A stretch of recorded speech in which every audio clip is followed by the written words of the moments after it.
Hello lovely people. Today we're going to do a mixed media scrapbook page. What I'm actually going to show you on the video is the actual background. I'm not going to show you the piece that, like adding the photo and adding some embellishments, just because I've kept it so simple. It's a bit ridiculous. And also it gives you an idea of how to do the background, and then you can just float off in your own little world and do whatever you like. Now what I've got here is a 12 by 12 piece of watercolour paper. Now this watercolour paper is, if you want the technical specs I'll add them below, but it's a hot press watercolour paper, 300 GSM, and it's the kind of thing I like to use for mixed media.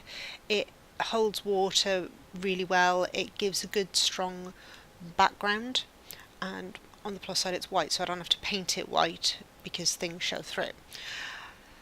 The papers I've used are literally just random collage papers. So the sort of yellowy tissue paper is a dressmaking pattern. There is an old notebook in there which I got off eBay for like 99 pence. It's actually a chemist's notebook, so it's got loads of bits in. And then some Tim Holtz tissue paper, which is the white tissue paper with all the random embellishment on it. There is absolutely no rhyme or reason here. I am collaging down paper. That's it. I'm sticking paper to paper using a glue. The glue I'm using is a gel medium, and the reason I'm using a gel medium is there's less water in it. It's not going to sink into the paper.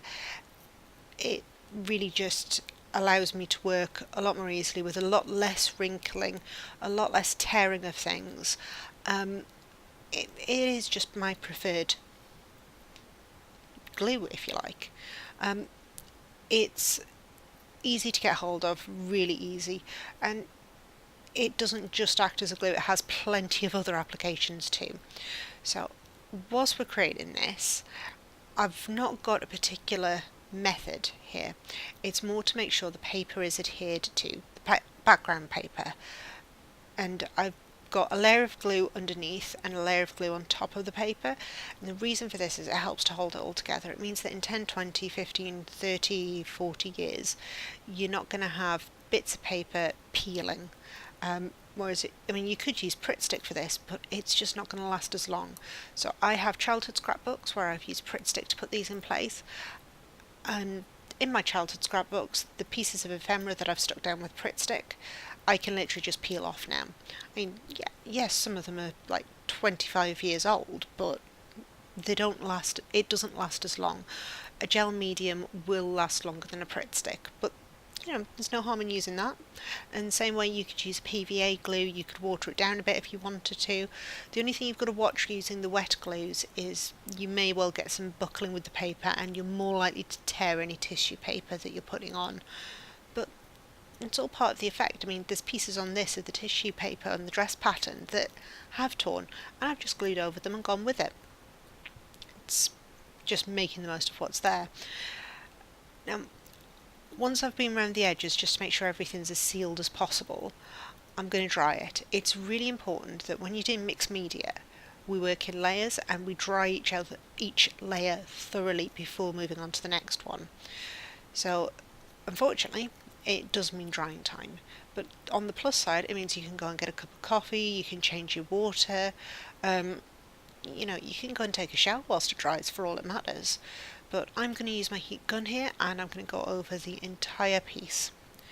Now, we're going to skip ahead a bit now, verbally anyway, whilst this dries, because like I said, I'm showing you how to make the background here, not how to create the finished piece, so you can go off on your own. Now, the finished piece has a photo, there's some embossing on the paper but not a lot, and some stickers. That's it. That's the lot. So it's not a complicated piece to put together, it's more just time consuming waiting for things to dry. I've now pulled out some clear gesso, and that is to give me a surface for paint to grip onto. So if you've ever worked with gel medium, it's it's not very sticky on top, there's not a lot of grip. Like if you try to put a pencil over it, it's waterproof basically. It doesn't allow things through, but there's no grip to it, so you can't draw on top of it very well. You can't do much on top of that gel medium. So adding this layer of gesso, it's a really thin layer of gesso I've added, just gives me that bit of extra grip to the paper, so that for my next stage I can actually do something with the background. You know, it allows me to work on top of the gel medium without working on top of the gel medium, because it just changes the texture. I think it's probably the best way to explain it, if I'm explaining it well at all, that is. I'm going to trim off the edges. It makes it visually easier for me to work with at this stage, and you know, you can leave the edges on, doesn't matter at all, and make sure everything is thoroughly dry like I said before. Now I've got that photo of me, and we're going to have a quick raid through for some colours that will work, and eventually I decided on watercolours. So what I did, I've pulled out this particular watercolour is by Daniel Smith, and it's part of his sort of Twilight range, and this is sort of like a two-tone celestial almost shade. I'm just going to stick random blobs on it and add water and let it drip down the page. That's it. There is nothing complicated, nothing weird, nothing wacky, nothing wonderful. It is water and paint. That's it. And I'm holding it up to allow gravity to do some of the work for me, so I don't have to, but you can tease bits down. I've added some more paint to make it darker in certain areas. I've added more water to make it lighter and drip more in other areas. It's just playing around with it. There's no science to this. It is just playing around, seeing what happens, and drawing a few lines here and there with your paintbrush. It's so simple, and we've all done this as children. It doesn't always look as good as children, but we've all done this. You don't need a specific type of watercolour to do it, but it's really, really handy to just get yourself a small set. So I'm going to dry this layer off now, and then I go on to do the full embellishment, which involves some embossing using a toilet roll tube and some stickers. That's it. I added a few other bits with rub-ons just to add a bit of extra texture, but that's all there is to it. There's no real science behind this layout. It's just making the background and using it as a springboard to do something different.